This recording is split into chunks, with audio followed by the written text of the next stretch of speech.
Hey y'all, Jen here with my crochet basket. We're here for another basic beginner crochet tutorial today. If you haven't watched my last video about the absolute beginner, like if you aren't understanding concepts or like how to do the slip knot, chain stitch, or single crochet, this may be a little fast for you. You're welcome to go back. I'll link that video up in one of the corners. But I'm going to cover all of that for the most part, so if you find it pretty easy to pick up, you may not need to go back and watch that. So, that being said, today's tutorial is going to be for some washcloths. I am a fan of learning to do things by making practical things, and so I wrote up this tutorial. It is fairly basic. We are going to be using a slip stitch, a chain stitch, a single crochet, an increase, and we're going to be learning how to work in rows, and I will teach the very basics of working around. So we're going to cover all that in today's video. Let's get started. So for this tutorial, you will need just a few basic crochet materials. I am using a 5mm hook. You do not need a fancy one. Any beginner level or basic aluminum 5mm crochet hook will do. If you don't have aluminum, you just have a plastic one, that is okay, but you may find that, particularly working with yarn, that if there's any rough edges on that particular hook, it may catch and snag, so that'll be a slight point of frustration for you. Totally fine though, you can work around it, work past it. I have many a time. So you may also want 2 stitch markers for this to mark each end of your piece so that you don't lose count of your stitches. You will definitely need a sewing needle or a tapestry needle to weave in your ends when we're done, and of course a pair of scissors to disconnect our yarn.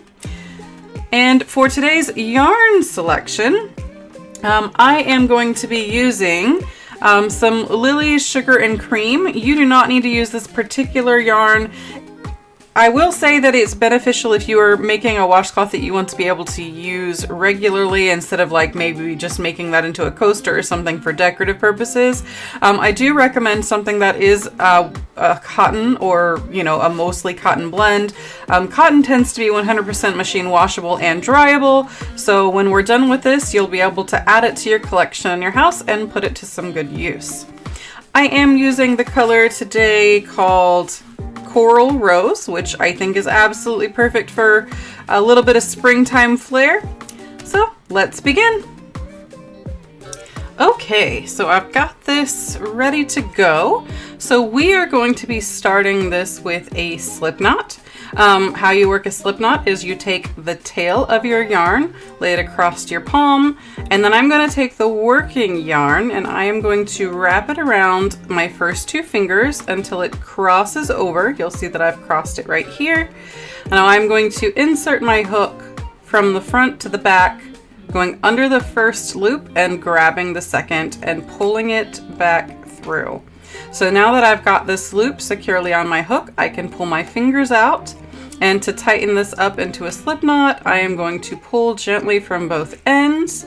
And then to make the loop the right size to match the 5mm barrel of our hook here, I am going to pull the working end of the yarn to get it sized appropriately.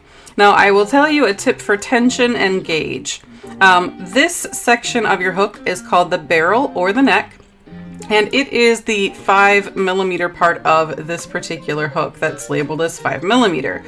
And so this is how we get consistent stitches that look the same, and this is how we're going to make sure that our tension doesn't get too tight to where we don't end up with a fabric that kind of weaves in and out. So with that being said, we're ready to go. We're going to do 21 chain to get this pattern started. All right. Now how we do a chain stitch is we are going to yarn over our hook, and then we are going to pull that through our loop. So there is 1 chain stitch. So we're going to do that again. We're going to yarn over the hook, and this is actually called yarning over. There is another method called yarning under that is sometimes used in amigurumi, but it's way easier for the purposes of a washcloth and for learning to do the yarn over. So that's what we're going to do today. And so we'll pull that through the loop. And now we have 2. So I will tell you, if you're struggling to get the yarn to stay on your hook, what you can do is, let me see if I can get it to show you. So I always have this locking part of the hook pointing straight up when I'm yarning on. And then when I'm turning it to get it into the loop, I'm gonna turn it so that this inner tip here faces the very tip of my loop. And it just kind of lines everything up to slide smoothly. So there's our 3rd chain. We need, let's see, 1, 2, 3, 4, 5, 6, 7, 8, 9, 10, 11, 12, 13, 14. Now, see how all of my chain stitches are about the same size? Again, I'm letting my hook determine the size of each loop. I am not pulling too tight or trying to make loops out of a loop, or trying to make new chains out of a loop that is that loose. So just remember, if you're getting anything that looks not quite as consistent, it doesn't have to be perfect, but that is the goal, is to make them all to look the same. Let's see, that was 14, 15, 16, 17, 18, 19, 20, and 21. Okay, so we have 21 chains. Now we worked 21 even though we're only going to work 20 single crow in the next row, because this last chain is considered a turning chain, and so it won't actually count in the pattern going forward. We're going to do a chain 1 at the very end of every row, but it will not actually count as a part of our single crochet stitches. So I prefer to work in the back loop of a chain. So this part that I have been showing you is the front side of the chain. It kind of looks like a braid, or if you look at each chain individually, you can kind of see a V in it. But if you turn it over, you can see this set of ridges, single ridges. By going into the back loops, you actually end up with a solid edge of the fabric, and it's a little bit easier to work into when we work our edging around. So we are going to do that method for this pattern. Now, you can find each ridge by making sure that you're not pulling these too tight as you're working them, but also it's the only one that actually bumps up. Okay, so we're gonna skip the one that is closest to our hook, and we're gonna start with the second chain from our hook. We are going to insert our hook underneath that one single strand that is the back ridge. We're going to yarn on, and we're gonna just pull it back underneath that back ridge strand. Now we've got 2 loops on our hook. We will yarn on and pull through 2. Okay, I'll work a few of those pretty slowly for you. So again, that was our first stitch here. So our next one is this one. I am going to insert my hook underneath that bump, yarn over, pull it back through. I have my 2 loops on the hook, and then I'm going to yarn over and pull through 2 loops. Okay, and here is our next one. I'm going to insert my hook, yarn on, pull it through, and then yarn on and pull through 2. And we're just going to work this like this all the way down the rest of the row. Now, when you're done, you should have 20 single crochet. And I would highly recommend that you count. If you find that your count is off, you can easily undo your work by simply removing your hook from the piece. You notice that it'll stay put, you know, so long as you don't pull or tug on it. But if you just pull very gently, it will undo, particularly with this yarn. It's rather friendly in that way. But I will finish this row and I will meet you back up when we get to the 20th stitch.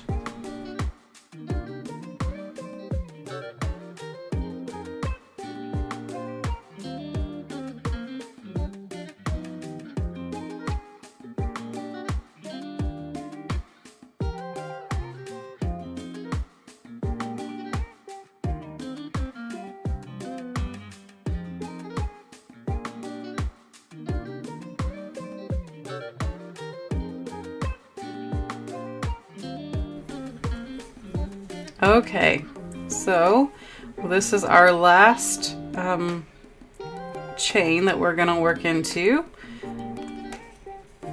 And now that we're at the end of the row, I want you to take a look at a couple of things.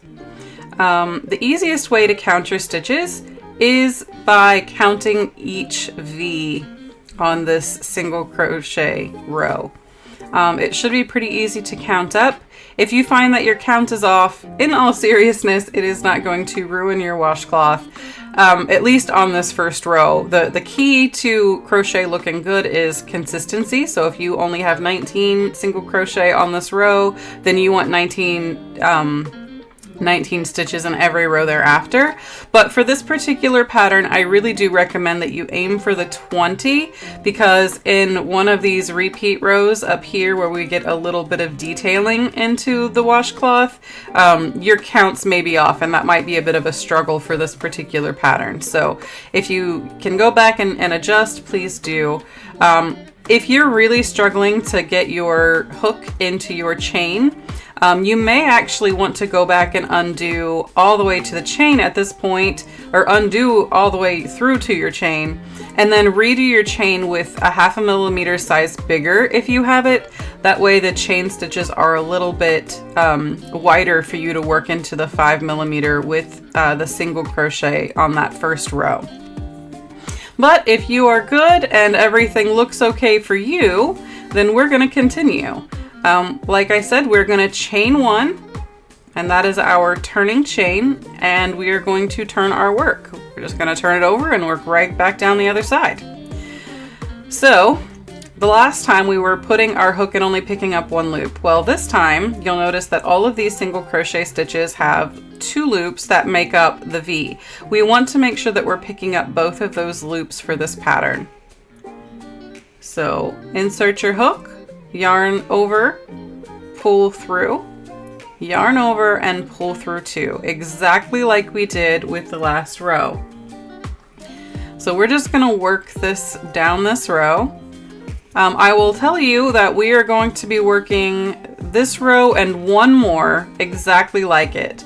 So we'll do our 20 single crochet, we'll do our chain 1 and turn, and then we are going to go right back down the row doing 20 more single crochet before we start the repeat portion of our pattern.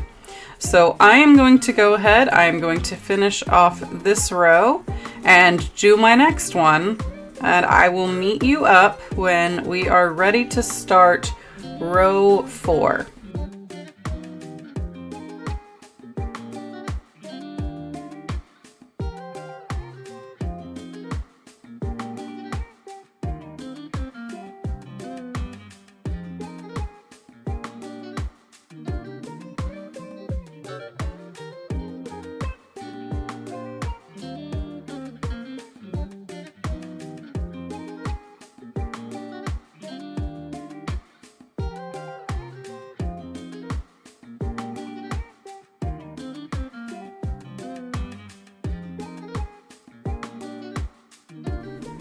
Okay, so we are at the end of row 3. We have one foundation chain row that you'll notice I'm not actually counting as a whole individual row.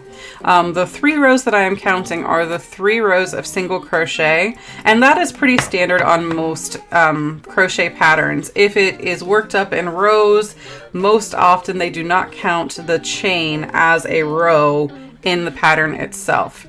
So now we are going to begin our repeat patterns. Now there are 5 rows of repeats, and I'm going to kind of show you what this looks like before we work it up so that you have an understanding. So you'll notice that there are 3 sections in this washcloth that look a little different. They're not this regular single crochet stitches. It's very simple. You'll see how I do them, but I do want to explain that we're going to be working 2 rows of this chain 1 single crochet pattern.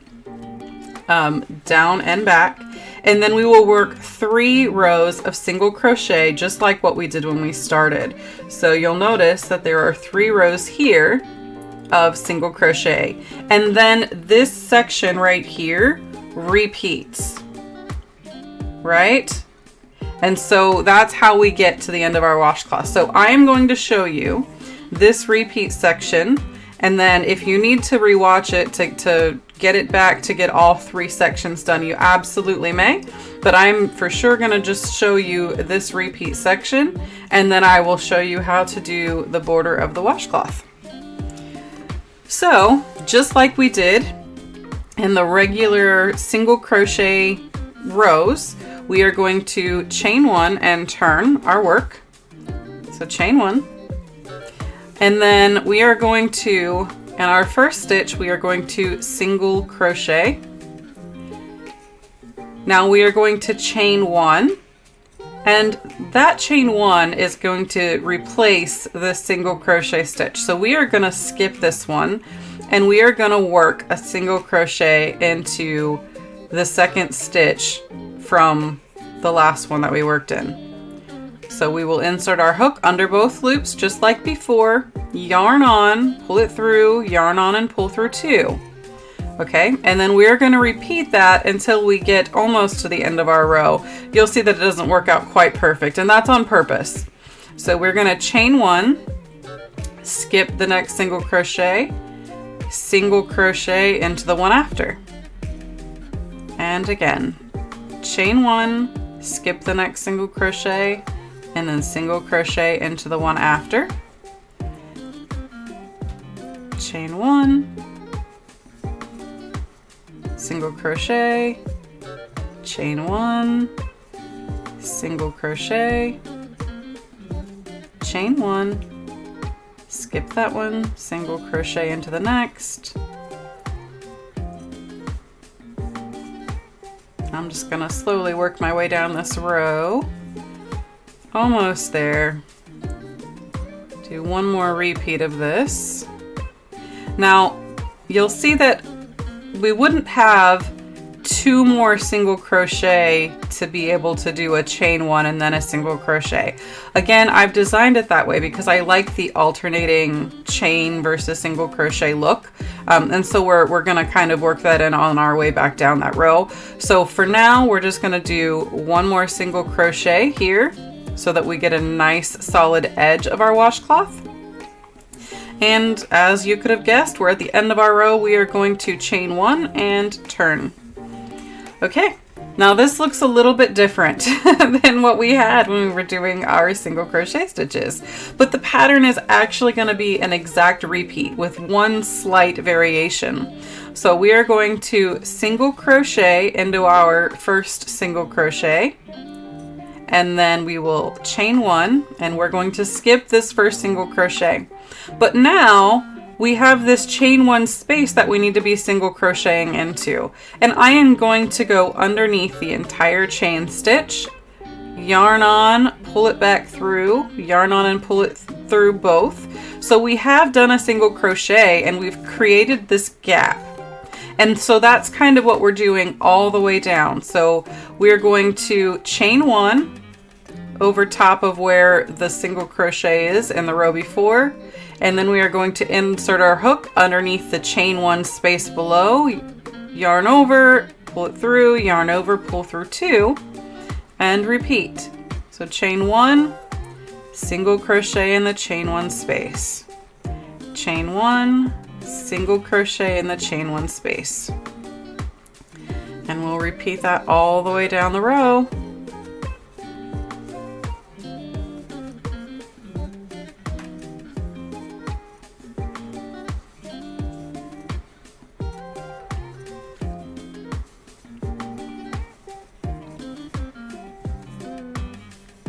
Okay, so we are down to our last stitch, and don't forget that that single crochet there is a stitch. It looks like it would be really easy to forget, so make sure that you're still counting your stitches across if you need to.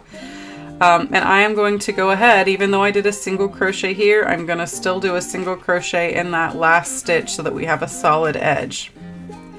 All right.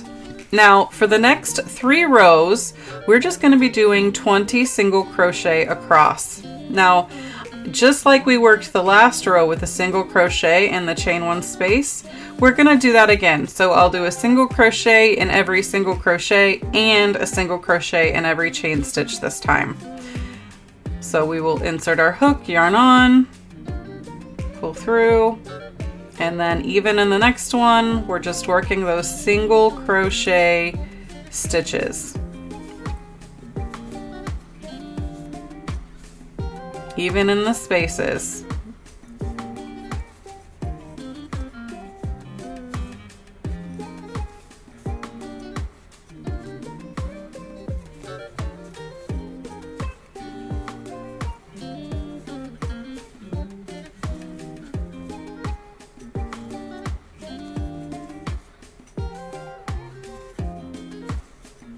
Alright, if you guys are enjoying this tutorial, I would very much appreciate a thumbs up down below. Also, if you are new to my channel, welcome. It's so nice to have you.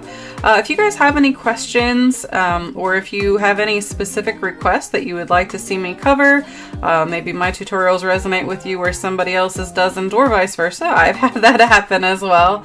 No problem. I'm here to help who I can and who kind of resonates with me. So if there is something that I can teach you, I would be happy to do so. Just leave a comment down below and we can get that going.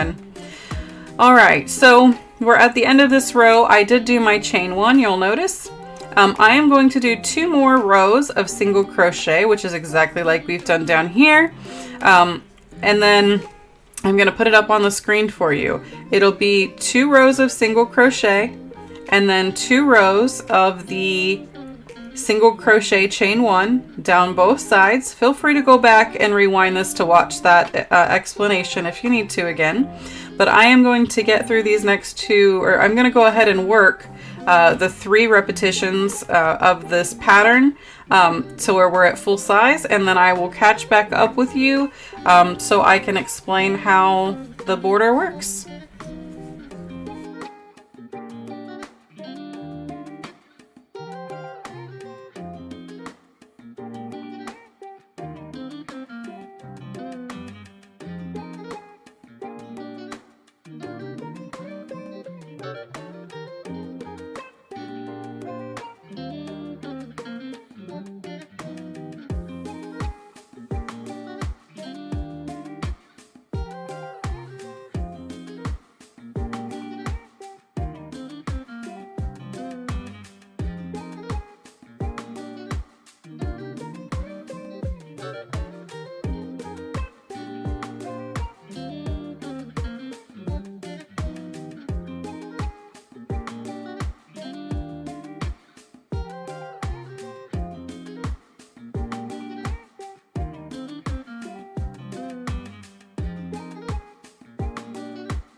Okay, I am finishing up this last row of single crochet. How do you feel like you did? You think you got the stitch consistency down? You made all your loops the same size? So don't judge yourself too harshly if you're really at the beginning of your crochet journey. I don't know that I even have any of the pieces left that I originally started with, but I can guarantee you they did not look like this. I have been crocheting for like 32, 33 years now, so you know, don't judge yourself too harshly. If you've even made it to where you've got all of these rows done, you ought to be very proud of yourself. Some things that you do want to look for is consistency in the edges. You'll notice that mine don't look exactly perfect. A lot of times, particularly as I get down here, it almost looks a little stretched because that's the part that I was most recently working, and sometimes the rest of it will relax. But I am actually going to double check and make sure that I don't have too many stitches here, just because, I don't know, that actually looked like it's flared out quite a bit. 1, 2, 3, 4, 5, 6, 7, 8, 9, 10, 11, 12, 13, 14, 15, 16, 17, 18, 19, 20. Nope, I have exactly how many I need to have. It really is just some stretching that's going on, and that is okay. You'll learn very quickly that when we get started on our border, it's kind of hide any imperfections going around this piece, which is also great. So, in order to get started on our border, since I was working this direction, I like to just continue working, and I'm going to turn my piece 90 degrees and I'm going to work down this raw edge first. So I'm going to tell you that we are doing 18 single crochet from here down to here, but we're going to do we're going to make our chain loop on this corner, so don't go into that very last stitch just yet. And so what we're looking for as we're adding in the single crochet border is we're just looking at the holes in between each stitch, and you'll see if you kind of just stretch the fabric out, you can literally see where all the holes are. So I'm going to start by going underneath the very last single crochet stitch that we did. I'm going to go right underneath those 2 loops, and then I'll work one here and here and here and here, and even right here, even though it's a little harder to see. But you'll notice that as you're working it down, the fabric kind of spreads out just a little bit for you, so you can see where all of your holes in between the stitches are. And again, starting here underneath this first single crochet loop, all the way down, not including the chain loop down here, but from here to here, you should have 18 single crochet along this edge. And we're going to work them just like we did every other single crochet stitch. Grab your loop, yarn on, pull through 2. 2,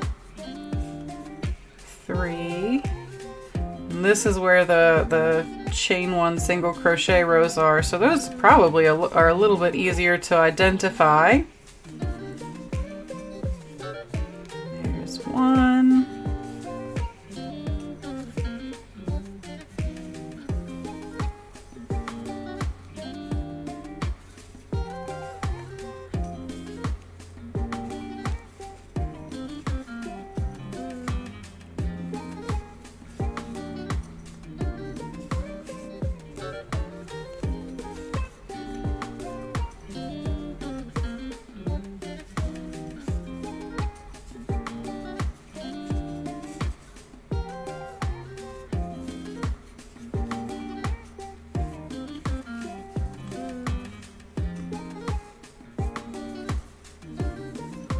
Okay, so I'm just going to double check and make sure that we have 18.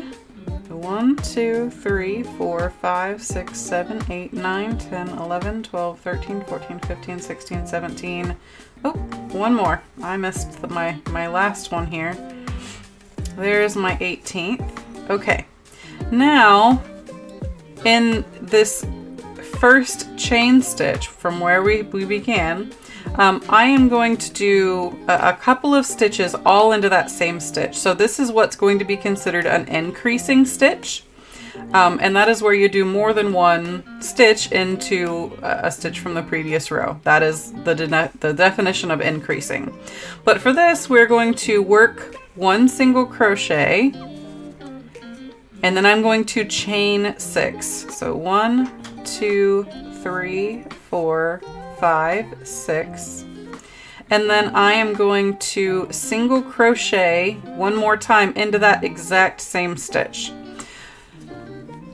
So we do that so that we can turn corners cleanly, and it gives us this lovely little loop to hang up our washcloth on to let it air dry. If you know, like we're using it in the shower or something. I know I've got on my shower hooks. I love using it for that, because then when you come back and get it, it doesn't even really smell musty or moldy or anything. So that's really convenient. So now we're going to work another 18 across single crochet, and we're going to do exactly like we did in all of our previous single crochet rows. We are going to go under both loops and pick them up, under both loops, yarn on, pull through, yarn on, pull through 2, all the way down this row.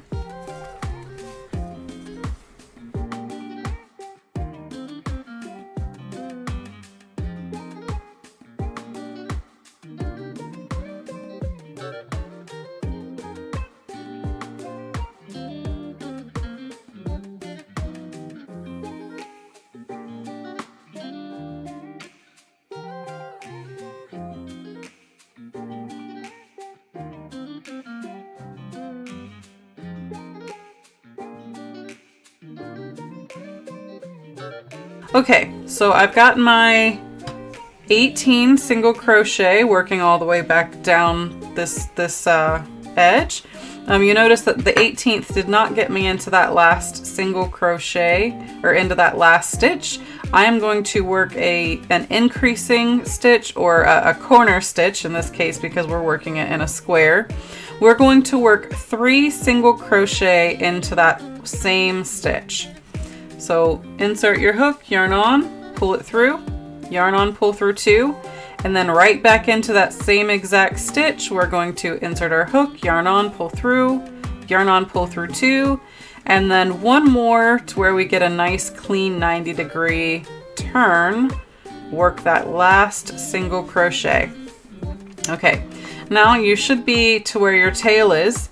I'm actually just going to hold the tail close to the fabric, and I'm going to work about 4 single crochet stitches along this edge, just like we did over here, and I'm going to capture that yarn in there so that it's a little less work to weave in when we're done. Okay, if you can't manage to do it, if it's getting a little too crazy on you, or if it won't behave, that's okay. We can just weave it in, and I'll show you how to do that when we're done. But it's easiest if you can just cover it up with a few stitches to kind of give yourself a head start.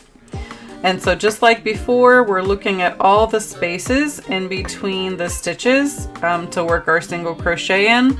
Not counting our corner stitch, we should have another 18 to get us down to the end. So 1, 2, 3, 4. Okay, there is my 4 while I was capturing my tail. I'm gonna let that drop. The reason why is because a tail stays secured best when you've woven it in at least 3 different directions. I just like to go back and forth with mine. So now that I've gotten a few stitches in, I'll let it go until I'm done, and then we can weave it in properly. But we're gonna keep going.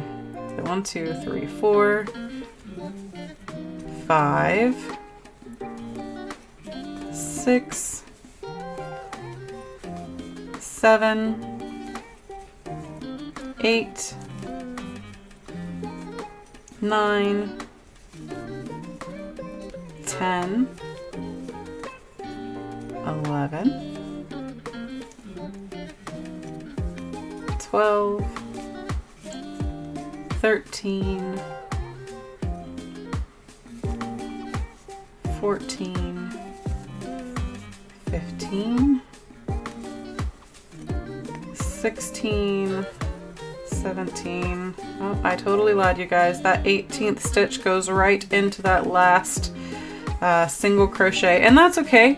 But just remember that that is our corner stitch. So we're going to work 2 more single crochet into that same stitch to get our corner turned.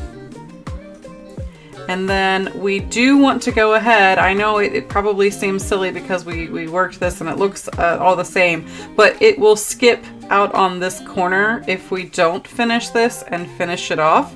So in order to make it look nice and consistent, we're gonna go ahead and work all the rest of the way down this row, just like this in this direction.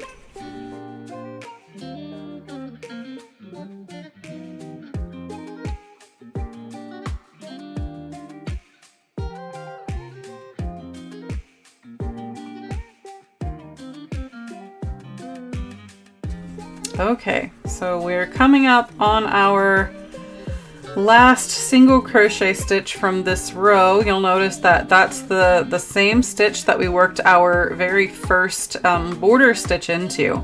So we only need 2 more single crochet to complete this corner, because remember we need 3 single crochet if we're doing a basic corner. So I'm gonna work the 2 more single crochet in there. And then I am going to cut off my yarn. It does help if you pull up a little bit more of a loop. That way you don't have any accidental undos, any accidental frogging. Also, very specifically, you want to leave yourself a decent 6 to 8 inch length of yarn to be able to finish off properly and weave in your ends. So I am going to just pull my loop up, and it's going to pull out my tail. And I'm going to pull that a little tight. You'll notice that it won't do a whole lot for you. Cotton isn't very stretchy, so it'll just kind of sit there and behave, believe it or not. All right, so I am going to show you what is called an invisible finish for this particular project. This is kind of neat. We're gonna make this ending disappear. So with your yarn threaded through your tapestry needle, you are going to skip the next stitch, right? And you're going to insert your hook from front to back into the single crochet after that. You can pull that through. Now, this invisible finish actually requires you to replace this stitch. So when I'm pulling this yarn tight, I want it to look about the exact same size as this stitch that we skipped. And so when I've gotten that to about where I want it, I am going to insert my hook back into this last single crochet that we worked, but I'm going to insert it in through the center of the V. You'll see there's your V. I want it to go from the top down into the center and then to the back. And I want to do the same thing as I did with the first. I'm going to tighten up my yarn until it's about the same size as that stitch that we skipped. And all of a sudden it's gone. It just kind of disappears. So now we've got that looking how we want it to look. I'm going to turn this over and I'm going to weave my tail into the back side of this fabric. Now, again, I kind of explained it before when we were covering up the tail of our original piece. We are going to insert your hook and go, 3, 4, 5 stitches down. And thankfully this is all the same color, so we're not worried about like it showing through too much, right? So once we've gotten that in, just want to double check, make sure it's not too tight here. We want it to look very consistent and the same. There we go. I'm pretty happy with that. Now I'm going to pick up an extra loop somewhere and put it right down where I came from. Now I'm doing this because adding that yarn right back to where you've already done one pass is thickening that spot, and that friction from the additional material in there is going to help lock it in place. Now this time I don't really have an extra loop to grab over here, so I'm going to skip one. Can you see that okay? I'm gonna skip this first loop and go in right underneath the next one in line, and I'm going to come out the other end. I'm gonna pull it through, and that is us weaving it in. Now we can cut off this strand as close to our work as we dare. Make sure that you're not cutting any of the yarn surrounding that stitch or those stitches, so that you don't end up with a tear. And the last step is going to be weaving in this tail. Now we've already got this started, so I only need to do 2 more passes with it to secure it properly. So I will yarn on, and then I'm going to skip that very last loop, just so that we know that we have a locked in anchor for that end. Pull it through, and then just like before, I'm gonna actually pick up an extra loop on this end and go right back down right where it came from. And those are our 3 passes for this one. So we kind of eliminated one when we single crocheted over it. We will cut off our tail here, and that is it. Now, if you wanted to make this look just a hair nicer, you could block it, which is where you could lightly wet the fabric and put pins in it, pins on all 4 corners, and maybe a couple in the center, and put it on a way that you could stretch it out. And it'll, as it dries that way, it will actually hold whatever shape that you gave it. I intend to use this as a washcloth though, so it's going to go through my washer and dryer 100 times. I'm not going to be too concerned about it. But here we go. We have a couple of very lovely washcloths that are very useful. These make amazing gifts as well. I know so many of my family and friends absolutely love using my cotton washcloths that I make. They often will buy them for me. Just if you were curious, I can get away with pricing these anywhere between $4 and $6 a piece at my markets. So they're actually, you know, a pretty decent commodity to have if you ever get into, you know, wanting to share your work with others. And they look beautiful worked up in any color you can imagine. I thought this color combo was just really fun for the screen, but I would absolutely make washcloths out of any of those. I think that would be really awesome. All right. Well, that is it for today, you guys. If you do have any questions, please leave me the comment down below. I will happily answer as many as I can. And until next time, bye y'all.